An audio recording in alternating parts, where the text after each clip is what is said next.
Litomyšli se konaly závody motokár, které nesou název Monster Karting Cup, který je zároveň mistrovstvím České republiky. Je to vytrvalostní závod amatérů, kteří v podstatě si takhle plní i dětský sen, protože můžou tady zažít adrenalin ze závodu, který vlastně na okruhu nezažijou, protože je tam nikdo nemůže pustit a tady můžu.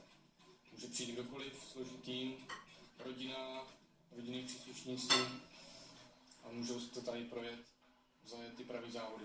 Na trati jsme nejprve viděli děti, které jezdí v motokárové školičce, kterou vedou trenéři Jarda Šisler a Dan Krčma, mistři České republiky z roku 2012. Mladí jezdci ukázali svůj velký um a po zásluze byli odměněni nejen potleskem, ale i drobným dárečkem. Jak se vám jezdilo?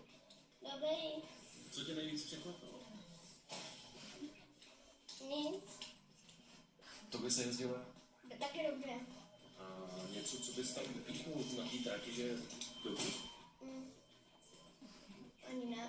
A co tvoje auto bylo dobře připravené? Jo. A jak se jezdilo to?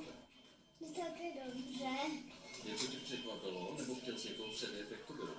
Předjet. A povedlo se ti to? Tak příště. Jo.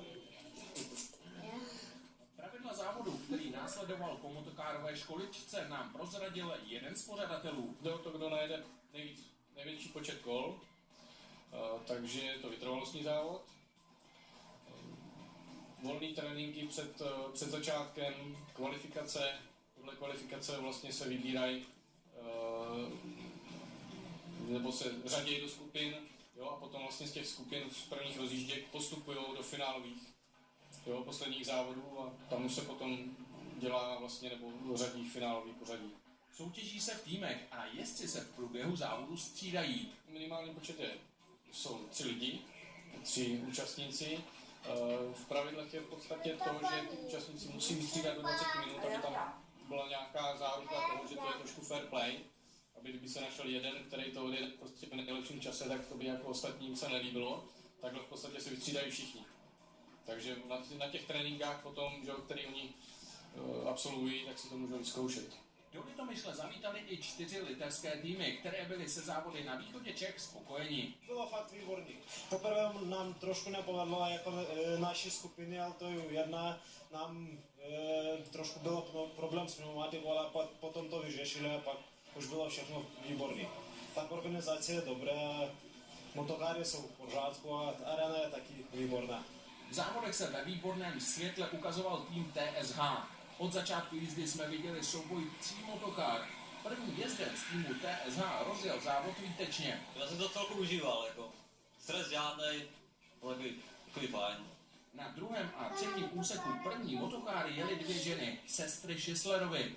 Zdendule se podařilo vedení udržet i pro svoji sestru Káťu. Když se něco nepokazí, tak by to mohla být vedna. Tam hlavně jde o to, že stačí trošku blbě zatočit a ta kára dostane smyk a vlastně skončí v maťáku, jede nakonec, jo. Takže jako tam se stačí stát, jako může se stát cokoliv, no.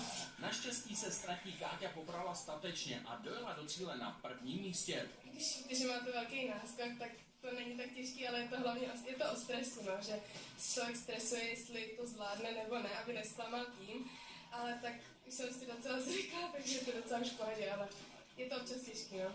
Druhé místo si vyjel tým Silnice Málek Racing Team, za který se na dráze objevil nejstarší jezdec šampionátu. No na to, tak snažím se, já se cítím furt na 30, na 25, takže to jde, no. Jasně, a mezi nimi člověk se cítí vždycky dobře. Na třetím místě skončil tým Česká Třebová Racing. Náš tým to měl tak jako v pohodě, takže to bylo dobrý, no. Žádná technická závada, nic tak bylo, takže klid. Tyto závody si může vyzkoušet každý. Stačí dát dokupy tým 3 lidí a vydat se na závodní dráhu. Další podnik se uskuteční 22. září v Bruntále. Více se dozvíte na www.karting.4fan.cz.